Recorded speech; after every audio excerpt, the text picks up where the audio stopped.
Hey, what is up, everybody? Welcome into the PHNX Rising Post-Game Show, brought to you by the DraftKings Sportsbook app, America's #1 sportsbook app. Don't forget to hit that like button and subscribe wherever you get your podcast and leave a 5-star review. My name is Ramon Chavez. Alongside me is my partner, Owen Evans. It is a wonderful day to be an Arizona sports fan. Rising fall to Tampa Bay at home by the score of 5-1, a terrible loss. We'll be talking about that a little bit later. And, of course, earlier, if you were catching up with our other coverage, the Suns as well fall, as well as the D-back. So not a great day, Owen. Let's just jump into it. You were able to speak to Rick Shantz down there. What did he have to say about tonight's 5-1 loss? Oh, boy. Are we ready for this one? Let's do it. The first question that went to Rick was just asking him his first thoughts on the match. Do you want to know what his words were in response to that? Let's hear him. I don't have any. Wow, speechless. That set the tone. Yeah. That set the tone there. So I noticed that for the game, he gathered the team and had a talk with them, and then the team went and shook hands with the supporters, which is not something they usually do. So anything to do about that, or any words that he had to say about to the team about that? Yeah, so I think the general vibe there, and is kind of what Rick said as well later on in the press after the I don't have any thoughts. Was that realistically what they did out there wasn't good enough for the fans. The performance they gave them, it has to be better. And coming off of a 5-1 loss, it's kind of no, you don't say, they deserve better. And I think that's what it was. The players going over there were because ultimately, you have to go over there and kind of acknowledge the fans after you were, quite frankly, atrocious. Definitely. I don't think there's an old word for it. Tonight was an atrocious display. One of the worst Phoenix Rising games that we have seen. And, there's a lot to really dissect where that went wrong. Definitely. And if you guys hear some loud popping in the background, they got some ill-timed fireworks behind us. They do, and it wasn't just the fireworks from Tampa Bay's attack tonight. Yeah. We'd rather have not seen, I'm sure. Exactly. I do want to shout out the chat here. Scott Mitchell, thank you as always. Really good comment here. Up a goal, starting to feel just a tad better after the Suns. But then Shantz happens with his shiny 3-4-2-1 oof. Worry that he believes tonight's performance is as good as Sacramento. What did you think about Scott's comment there? All right. Well, I know that you've got some thoughts on the formation. I want to hear yours, and then I'll hop in with what I think and what Rick said. So I thought the formation was basically a 5-2-3. Offensively, I don't know. Darnell King hasn't had the best season. I felt taking Arturo out of the midfield and kind of slotting him towards the right wing kind of prevented a lot of the creativity, the ball possession that Rising usually keep. That's the big finale out there. Big finale. It's okay. They'll be gone in a minute. I feel that bad. Is loud. Yeah, that is loud. No, I feel bad for our podcast listeners about that, but I think that formation was not great for tonight. Tampa took advantage of the spaces left by that formation, especially with Seijas and Calistri.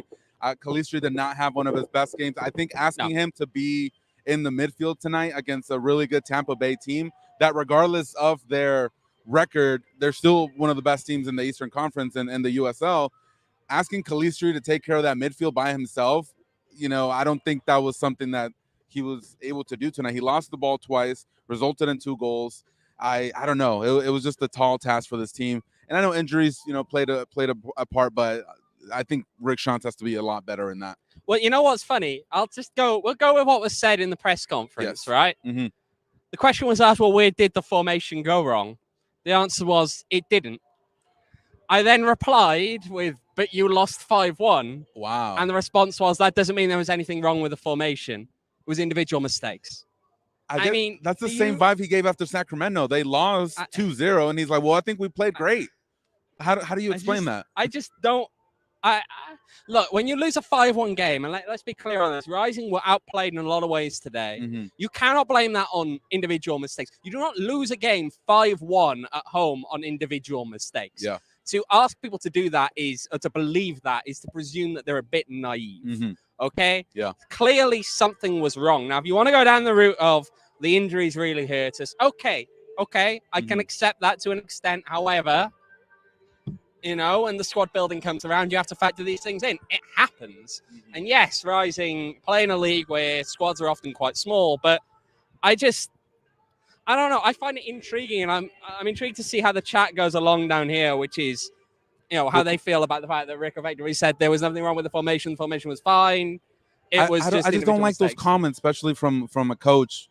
You lose a U.S. Open Cup game, which I felt a lot of fans were looking forward to. It was a team in Sacramento that they could have beaten, that they should have beaten, in my opinion.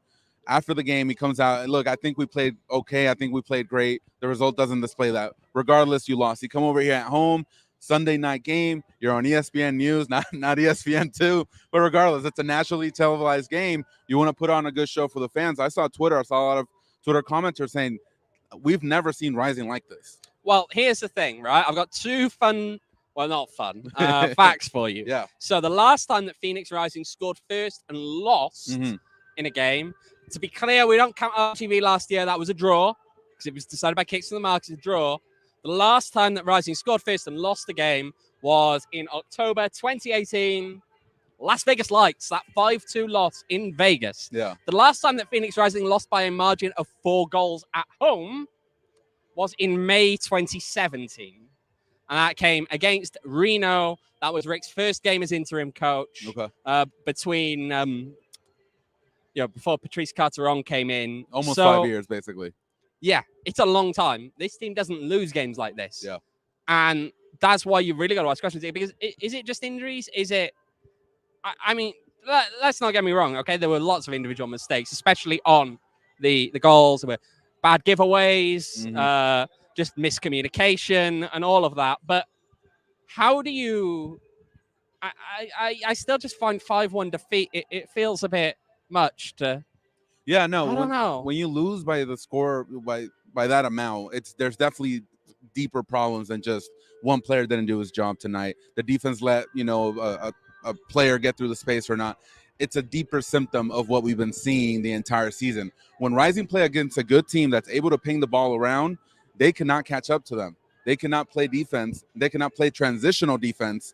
And we saw that, I believe it was on the third goal, where you saw Calistri. He recovered the ball in the midfield. Haugley said, you know what? I'm going to join King on the right-hand side. Haugley, by displaying that three-man back line, left a huge gap for Joe Farrell to cover.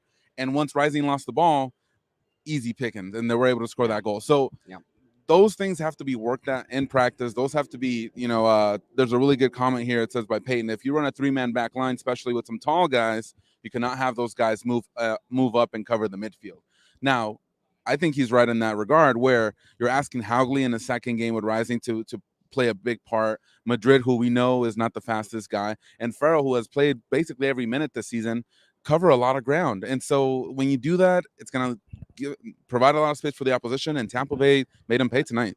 Just a bit, didn't they? A little bit. Just a bit. I mean, look, just going back to those comments by Rick, and there was more later on as well, but it felt like if you're going to get that defensive over the formation, you're really deflecting the blame onto your players at that point in a way that you don't see many coaches do. And I think that's a really interesting move, especially because later on, Rick then says, well, I'm not getting the best out of the players. That's something that we've got to work out, how we get the best out of these boys, how we get, as a staff, how are we doing that, and how are the players doing it? And, it's that kind of thing whereby when you come out with comments like that and you're really putting, effectively now for it's happened a few times this season where it's big on individual errors rather than there being anything seriously wrong with the way they're being set up or anything like that. And it kind of is a weird one because it can go one of two ways, can't it? That kind of comment can either really fire up certain players or it can have the opposite effect and it can really backfire. So it's a risky game, especially after a, quite frankly, atrocious display such as today, to go with that. But I don't know. We'll see how that works out, I suppose. Yeah, for sure. Let's take a quick break, guys, and talk about OG's brands. If you guys haven't yet, you guys can stop by your local dispensary and grab some amazing scratch-made THC gummies from our friends at OG's. Different flavors. They have different flavors like blackberries and cream and watermelon. I'm personally biased with the pineapple one. That one's my favorite. And they're perfect if you're in the mood for an uplifting sativa or a chill indica. If you're interested... Uplifting and chill. That's what. Two things that could have been useful to know. Exactly. Yeah. So if you're interested in trying the amazingly delicious variety of flavors that OG's Brands has to offer, go to ogsbrands.com. That's OGEEZ brands.com to find an OG's near you. Yeah, I was walking around the complex today because they had a really good deal on a Phoenix Rising shirt. It's $20. I said, you know what, I'm gonna get a gift for someone. So I'm walking, and then someone just says, Ramon, OG's, and gives me gives me a fist bump. So I appreciate that. A lot of people say hi to me tonight, so I appreciate that. Thank you guys. But yeah, back to let's take a look at some comments here. Owen, Christian Vasquez with a really good comment. Should Rick be slightly on the hot seat? We said that earlier in March when they lost those 2 back-to-back games. They picked it up back in April, but now in May, 3 losses, one win here in against San Antonio at home. How are we feeling? Well, it's a question then that comes back to, I think, what we were talking about earlier, which is if you watch this game back and you believe that there was actually something fundamentally wrong with the way that this team was set up to go out there tonight, then I think that absolutely, because, you know, it raises a lot of questions, doesn't it? Which is, what game is he watching? Now, it could well be that, you know, we sit down and say, well, there are elements of this, elements of that, in which case, I don't know. There's a lot to discuss here. And I mean, even, you know, Rowdies came in a lot more refreshed than Rising, as the one comment there at the end. Rowdies was 7th in the East, one of their worst starts to a season in a while. True, but they had a very congested schedule to start the season, in the same way that Rising had a pretty congested last week, and yet are, you know, coming up against a Rowdies team that haven't played for 2 weeks. So there are factors in there, but I think that you do have to question, really, how you lose a game by this magnitude at home, because this is, I'm going to say, this is nothing short of an embarrassment. And quite frankly, everybody involved with the club should be embarrassed at what happened tonight. I don't think there's any getting around that. This team didn't show up tonight, really, did they? They scored the goal first, and then at that point, it was just gone. Gone. I mean, it was... Quite frankly, the back line appeared at times to just be an utter calamity, especially on those goals that were conceded. So let me ask you about that, because there's been obviously some injuries. We've seen Lambert play a big part in the back line, injured for this game. Aiden Quinn not available tonight. James Musa been out a very long time, has only played 1 game. Didn't really exactly, you know, turn it up that game. He did score, but we haven't seen him since. So is this something that you could say, look, injuries are piling up for Rick, he has to shift the formation, this is why we're seeing so many different lineups, so many different formations? Or is this like a situation where, hey, you just have to figure it out, you have to get these results regardless of who's available or not, given that Rising is supposed to be one of the deepest teams in the league? There are players that you could have set out a different formation there. That wasn't impossible. You didn't have to play with 3 central defenders. That was a choice. It was a choice because they wanted to kind of shut down the middle of the park. It was a choice that ultimately, regardless of what's said, still ultimately ended up with a 5-1 loss. I mean, perhaps this is the question, is if it isn't about the formation, then how many would Rising have lost by if they'd played a different formation? And that one, I don't know. Look, the injuries are indeed a problem, right? Because they're big guys, those 3. And I did ask about, you know, if we were looking timetable wise on them coming back at the end of the presser there, and Rick was just, well, we don't know, we won't know until probably around about Wednesday or Thursday, whether those guys are going to be available for next weekend or not. So there's still quite a lot to work out there. I don't know, but regardless, whatever it is, this team can't come out looking like this next weekend. Because if they do, they're going to take a thumping at New Mexico. Yeah, and they haven't played well away from home, for sure. So really good comment here by Banditos. He says, 3rd humiliating league defeat so far, Vegas, Galaxy 2, and tonight. Rick needs to sort it out immediately. No more excuses. Well, I think that's the point here, isn't it? Is that Phoenix Rising is a team with expectations, and that came up when I was chatting with Neil Collins from Tampa Bay earlier this week, where he said, look, those kind of questions are always going to be asked of a guy like Rick, because the expectations that he's set there in Phoenix, well, those are the expectations this club has now. And that's a problem now. You get into that point where just almost being a victim of your own success, surely by achieving so much over so many years, you come out with a team like this now, and people do ask questions.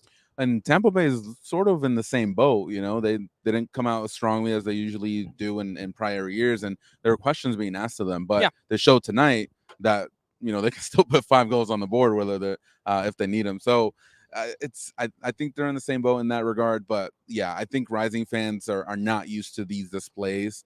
Maybe a loss or two here, but yeah, losing 5-1 at home, that's terrible. And I feel bad, honestly. And this is just me as in a fan perspective. You come out on a Sunday night, it's a school night, right? You spend your money, you're out here, and you see your team lose. And it's not a great feeling, and no. I'm sure the players feel that way as well. And it's something definitely that's gonna needs to improve. And let's talk about the fact that, as Rick will tell you, it's hard to travel away in this league. It is hard to get points on the road away in this league. And instead, what you're doing is you're dropping points now at home. This game, San Diego. Yeah. Is that the hallmark of a title-winning team? That you drop those kind of points at home and then give yourself how much to do on the road? How, Yeah, it doesn't give you wiggle room for mistakes when you're away from home. Bluebird again with the good comment here. Devon Kerr claimed we have only started the same formation and starting 11 once this season. Yeah, I mean that's what happens when injuries pile up. I mean the injuries, yes. So the 11, I can understand that there have been injuries, suspensions. There's not necessarily been, especially in recent weeks, a lot of chance for that kind of same starting 11 to appear through game after game after game, just because. And especially when you want midweek games as well, there does need to be some changing. Yeah. You can't just. You need to rotate. You need to rotate a bit, right? I'm not saying you go overboard and do the 6 changes, 7 changes that we've seen in the past, but this season it hasn't quite felt that extreme. Yeah. But there have been injuries. I think the silver lining in this is that it's happening early in the season. You are able to come back from this. They're still in playoff position. It's not like they're in the bottom pack of the Western Conference. They're in a good position to even if they continue to play this way, they can still get into the playoffs and pick it up at the end. They'll make it into the playoffs. I'd be very surprised if Rising didn't make it into the playoffs. But the reality of it is that this team hasn't had to travel away to start a playoffs since 2017. Yeah. Okay. It's that, and that was Swope away, and they went there and lost on penalties. This team is not one that does that. And so would an away playoff game to start it, presuming that Rising don't then pull it out and end up going on to win the cup, would that be a failure of a season? Because that's the thing, right? There has to be a certain barrier. You can't just say that there's no barrier, that we just kind of take it as we go and see what happens. There has to be a barometer of some variety for success here. Yeah. And I think for Rising, that simply has to be, for a starter, and if you're, regular season-wise, you've got to finish top 3. Especially with the new format this year. Actually, you can finish top 4, I think, and get your first game at home now, can't you? But and there are lots of teams here that can pull off results that'll surprise you. I mean, look at LA Galaxy 2 winning against Louisville. This league is not full of mugs. Galaxy's a weird case though, because they put 3 on Rising, and then they go home and lose to was it El Paso, and then they come in and beat Louisville. So they're a weird one, but then you get results like that, and you never know. Yeah. But then you can say Rising's a weird one. They put 3 on San Antonio and then lose 5-1 to Tampa Bay. Exactly. I mean, how is that different? Because to me, I guess it's not. And it's weird. And I think Rick has a lot on his plate, dealing with injuries, lack of form from certain players. I was hearing the Blaze radio guys here, and they provided a really interesting stat where I think this is either the second or the longest goal scoring drought for Santi Moore. And we've been asking questions like, hey, I think we've been focusing a lot on Epps. Epps didn't start today. He came in the second half, wasn't able to really change the game, especially after Rising went down to 10 men. But Santi Moore still hasn't hit that shift, and it's still kind of stuck in first gear, not able to. I think he has provided at least 1 assist, but as far as the goal scoring, hasn't been there for Rising. So I think just Rick has a lot to work with, and I think that's the markings of a head coach. How do you move these pieces around to be able to move your team forward regardless of what's going on in the field? Well, that's the test, because as he pointed out after that game, a lot of players aren't playing up to what they're capable of playing as. And the question then becomes why? How do you fix that? And yes, you're in a league that's got playoffs, so you can argue that down the road, there's still time, top half finish is a top half finish. Yeah. But I don't know, we're talking now about a point whereby what? How many games is Rising played now? Do you It's have 10. 10? Yeah. So we're pretty much a third of the way through the season. Mm-hmm. That's getting to the point. This isn't like early jitters now. Yeah. It's a third of the way through the season is when you typically start to see some teams start to pull away a bit. And we've had these conversations a few times about guys like Santi, guys like Epps, Hurst. I think he's been this season's MVP so far. But people like Darnell King, who hasn't been playing up to his potential, a lot of people have been questioning the fact that he's the captain for Rising. I don't think that's the issue. No. But we see it tonight. I think tonight he started, coming off that suspension. But it's tough. He hasn't provided the same services. I don't think they played really through the right flank that much. The goal came from the left side tonight. So questions like that, like what is going on with someone like Darnell King, who's supposed to be a staple of Rising, and with Lambert and Quinn gone, who else steps up from the old guard, I guess. So it's tough, isn't it? It's tough. I mean, you'd fun. imagine it should be a guy like Joe Farrell, but I think what we saw today was, and Rick can defend the second yellow card as much as he likes. Yeah. I think that we saw a player who lost his head on 2 occasions. Yeah. And launched into silly things that he should never have done. I think that if people wanted to, and we've had all the talk in the past about, oh well, who else would it have been? And a lot of people have said, oh, we wanted Joe Farrell to be the captain, and I don't know. That was ill discipline on multiple occasions there in one game, and it ultimately when you're losing by a long margin, and then you get the red card, that game's over. Completely over. There's no recovering from that, is there? Yeah, that's all. No, I think that's why we saw Jacob Harris in there tonight. I don't know if he was, I don't know if that was the plan for him to get some minutes tonight, but the fact that they were down 5-1, Rick was like, hey, just go get some experience. I mean, I was hoping, it's always nice to see those academy kids out there. You don't want to see them out in this circumstance. Yeah. You want them to be coming out for the last 5 minutes when you're winning 3-0, and the game's in the bag, and you're just happy to let him have a little run around. Yeah. Yeah, it's tough. I got a couple questions for you. Here we go. We're going to take a quick break before I ask you those questions. We're going to talk about DraftKings. So the NBA playoff action is nonstop at DraftKings Sportsbook, an official sports betting partner of the NBA. This week, new customers can bet just $5 on any team to win and get $150 in free bets if they do. Looking to turn a small bet into a big payday during the NBA playoffs? You can with DraftKings same-game parlays. You can just do that. Right now, all customers can place a same-game parlay with 3 or more legs and get a free bet back up to $25 if one leg doesn't hit. So that's a great deal for you guys. Download the DraftKings Sportsbook app now. Use promo code PHNX. Bet $5 on any NBA team to win their game and get $150 in free bets if they do.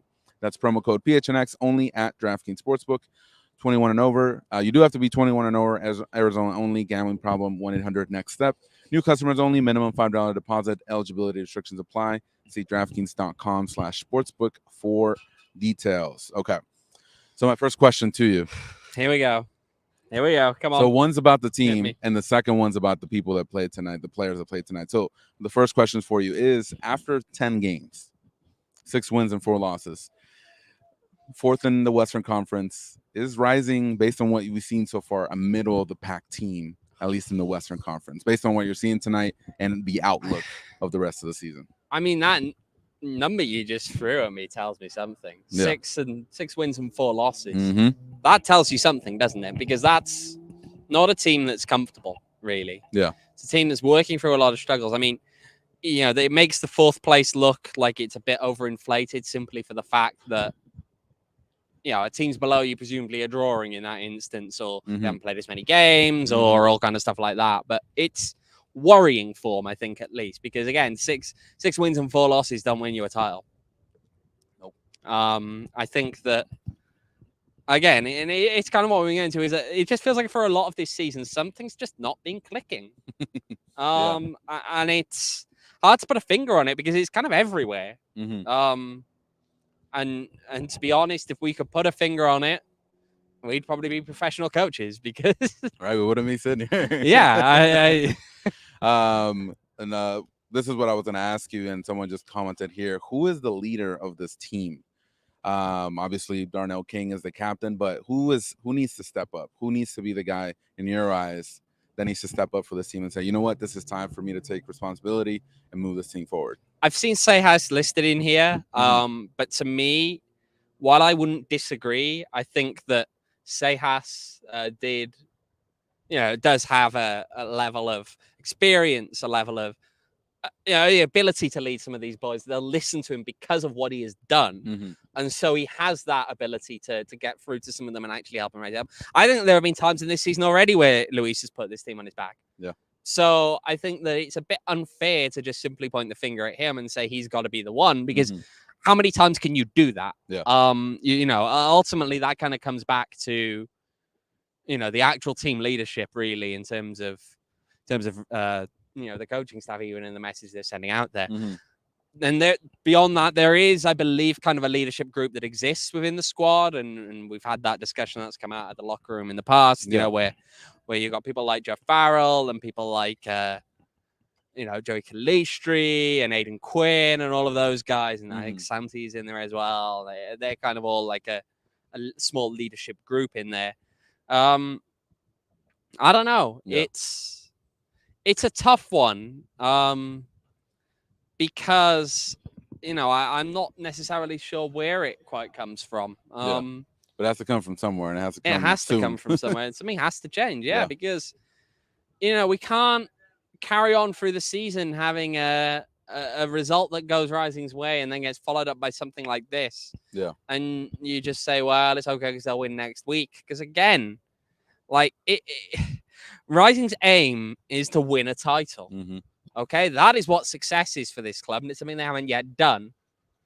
But realistically, if they don't come away with, very close to the top finish or a conference title. So in your eyes, if they don't get top 3, not a great regular season, at least. It's been a bad regular season if they're not top 3. Yeah.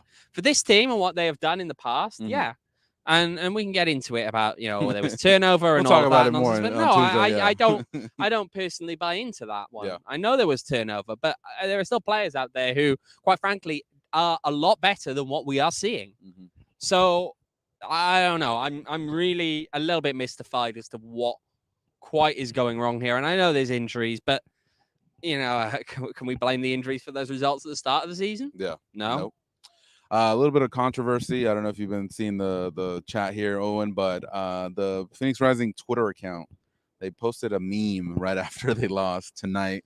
I'll show it to you as the Spider-Man pointing meme with all the teams. I've seen it. So a lot of people are upset about it. Scott here in the chat says PRFC meme on the Twitter account, not respectful of fans who invest money, time, and emotion in the team. And then Retract here as well. He's agreeing with the complete lack of respect. Do you see that as a lack of respect to what happened to the fans and obviously what happened tonight? It's a complicated one. Social media is a very awkward beast, and hit and miss, yeah. Personally, I mean, it's not wrong. I'll say that. We might not like it. It's a tough truth, but unfortunately, it's not wrong. I don't know. I'm not gonna judge on that one. I think it's a tough one. I think it's kicking. You got to realize though, when you're losing 5-1 and you're running a Twitter account for a team, what do you do? Yeah. I don't think there's a good answer to you blame it on the eclipse. That's what you do. You just say, you know what, it was out of our hands tonight. All the Arizona teams lost, and that's all we do. Yeah, I wouldn't take it so seriously, but yeah, it's not a good look to kick the whole Arizona fans while they're down. There is one question in here that I'm interested in, which is midfield was overrunning Saka now again tonight. Given our injuries, what does Levin have to do to get a chance? He's on the bench tonight. Interesting, Jonah, because again, he's someone you just imagine is going to be a more physical player, defensive minded, and we see Anguiano comes in off the bench, and again, I know, and it's not really a bad, thing to have as a guy who can spray the ball around and do that kind of stuff. But is it necessarily what you need in any given moment? Yeah. And that's the thing.